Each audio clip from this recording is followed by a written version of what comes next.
In the heart of the eternal forest, where the trees whispered ancient secrets and the moonlight danced on the leaves, three sisters lived in harmony.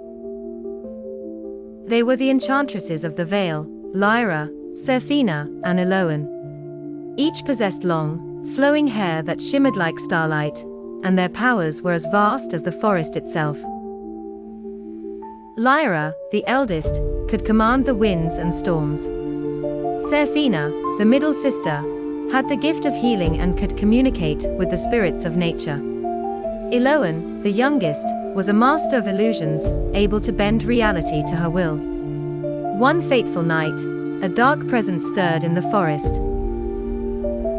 The Shadow Weaver, a malevolent entity banished centuries ago, had returned, seeking to corrupt the eternal forest and claim its magic for itself. The sisters felt its presence and knew they had to act. The sisters consulted the Oracle of the Vale, an ancient tree spirit who revealed a prophecy.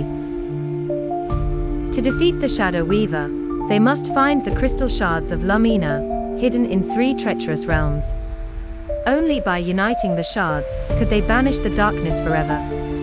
The sisters embarked on their journey, each taking a different path. Liora ventured into the Storm Peaks, a land of perpetual thunder and lightning. Seraphina traveled to the Mystic Marsh, where the waters whispered lies and the air was thick with deception. Elowen entered the Mirror Desert, a place where reality twisted and shifted like sand. Liora faced the fury of the Storm Peaks, where the winds howled like wolves and the lightning struck with deadly precision. She encountered the Storm Guardian, a colossal eagle made of thunderclouds. To prove her worth, Liora had to calm the storm using only her voice.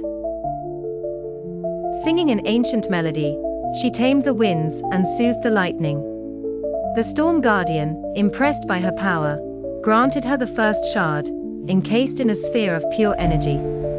Seraphina's journey through the Mystic Marsh was fraught with danger. The marsh was alive, its waters shifting and its plants reaching out to ensnare her.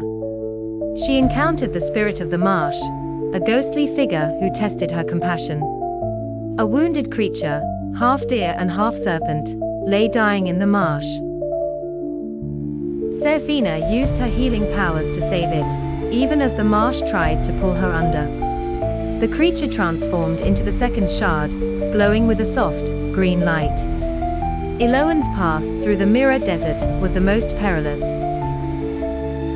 The desert was a labyrinth of illusions, where mirages lured travelers to their doom. She faced the illusionist, a shadowy figure who mirrored her every move. To defeat the illusionist, Elowen had to see through the lies and trust her instincts. She closed her eyes, relying on her inner sight, and shattered the illusions with a wave of her hand. The illusionist dissolved into the third shard, a prism that refracted light into 1,000 colors. The sisters reunited at the heart of the eternal forest. The Shadow Weaver had begun its corruption. The trees were withering, and the air was thick with despair. Together, they combined the shards, creating the Lumina Crystal, a beacon of pure light. The Shadow Weaver emerged, a towering figure of darkness. The battle began. Liora summoned a storm to weaken it. Seraphina called upon the spirits of the forest to bind it, and Elowen created illusions to confuse it. With their combined powers, they channeled the light of the Lumina Crystal, banishing the Shadow Weaver back to the void. The eternal forest was restored, its beauty greater than ever. The sisters, though weary, stood together, their bond stronger than ever. They vowed to protect the forest and its magic, ensuring that no darkness would ever threaten it again. But as the sun rose, a faint whisper echoed through the trees, a reminder that darkness always lingers, waiting for its chance to return. The sisters smiled, ready for whatever challenges lay ahead.